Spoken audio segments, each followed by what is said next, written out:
terkait dengan peranan teknologi hari ini. Kebetulan kalau membahas teknologi, berikan saya 8 jam untuk membahas tentang teknologi. 2 bulan yang lalu saya pernah mengisi seminar di Mataram terkait dengan peranan iptek dalam kehidupan sehari-hari. Iptek itu adalah ilmu pengetahuan dan teknologi. Jadi dia beriringan, berkesinambungan. Tidak boleh dipisah antara ilmu pengetahuan dan teknologi.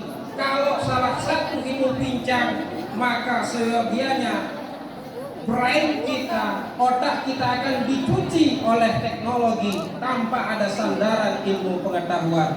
Jadi sebelum kita mempelajari tentang teknologi, kita mempelajari tentang dasar-dasar fundamental daripada teknologi, yaitu ilmu pengetahuan. Karena teknologi tercipta dari apa? Dasar-dasar ilmu matematis, tentang dasar-dasar algoritma, tentang dasar-dasar tentang aljabar dan lain sebagainya.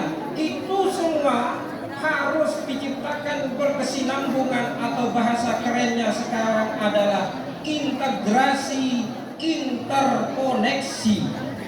Di era modern, kalau orang hanya berkutat, kalau orang hanya mengetahui, menguasai, mumpuni dalam bidang ilmu pengetahuan, tapi tidak dia bisa menguasai yang namanya teknologi, maka dia adalah orang yang awam, alias gaptek, gagap teknologi. Atau bahasa sekarang, oke, dia ahli kimia, dia ahli fisika, tetapi dia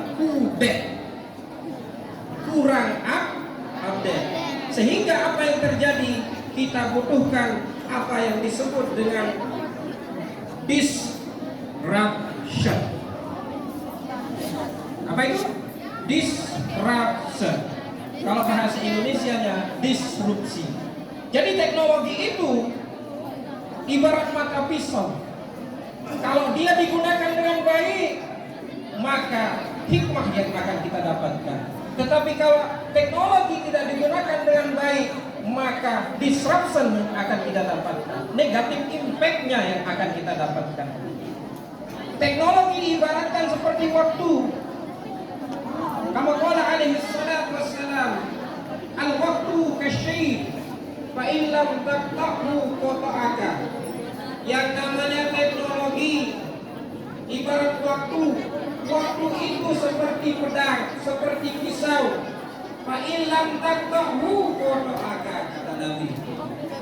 Jikalau engkau tidak menggunakan pisau itu dengan sebaik-baiknya, jikalau engkau tidak menggunakan pedang itu sebaik-baiknya, jikalau engkau tidak menggunakan waktu atau teknologi dengan sebaik-baiknya, maka sesungguhnya engkau akan tertebas dengan pedang itu. Jadi, kata disrupsi di sini adalah maknanya dia bisa membalikkan segala sesuatu dengan hitungan detik, dengan hitungan jam. Itulah hebatnya teknologi.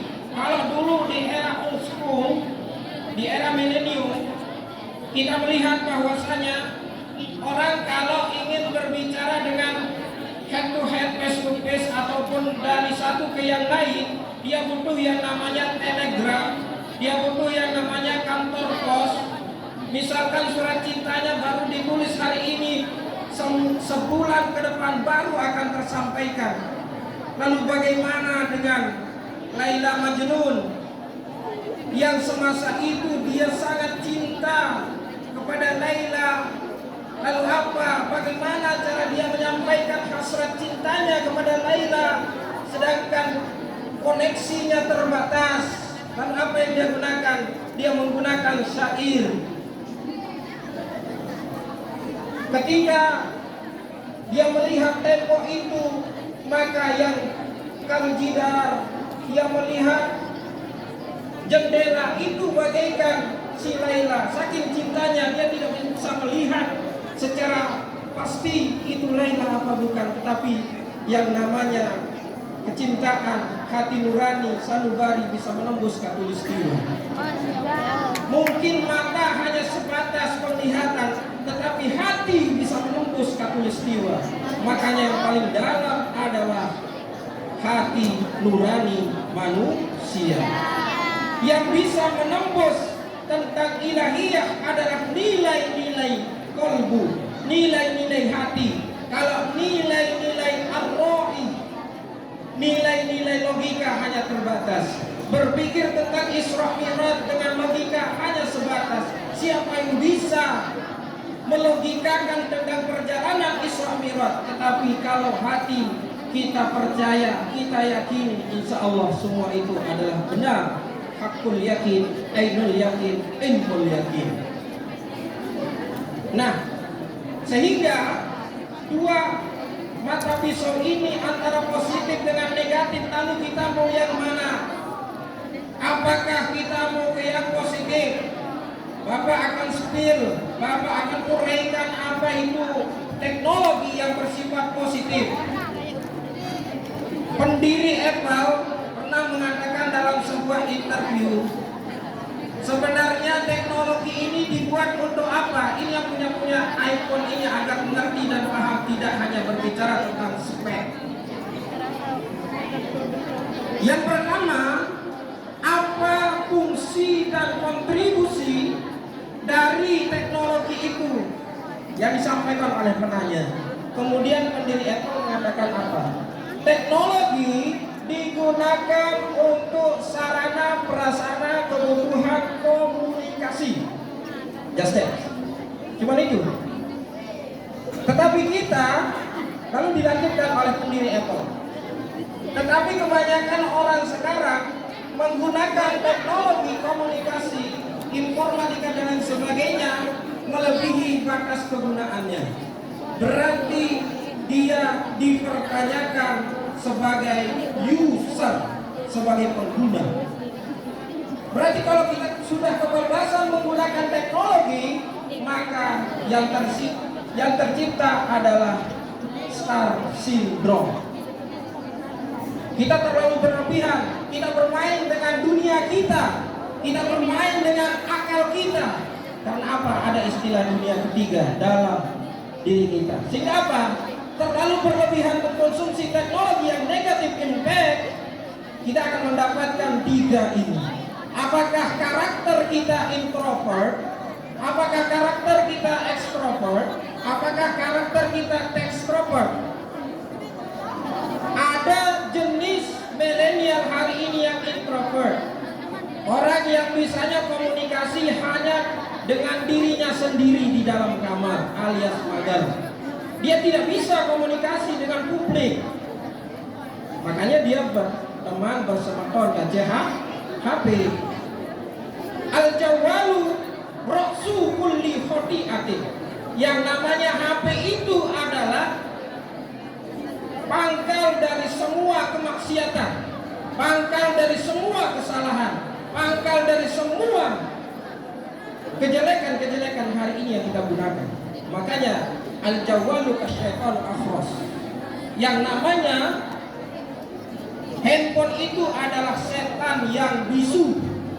Dia tidak berbicara, tetapi dia bisa memanipulasi. Dia bisa menipumu dengan tanpa sadar.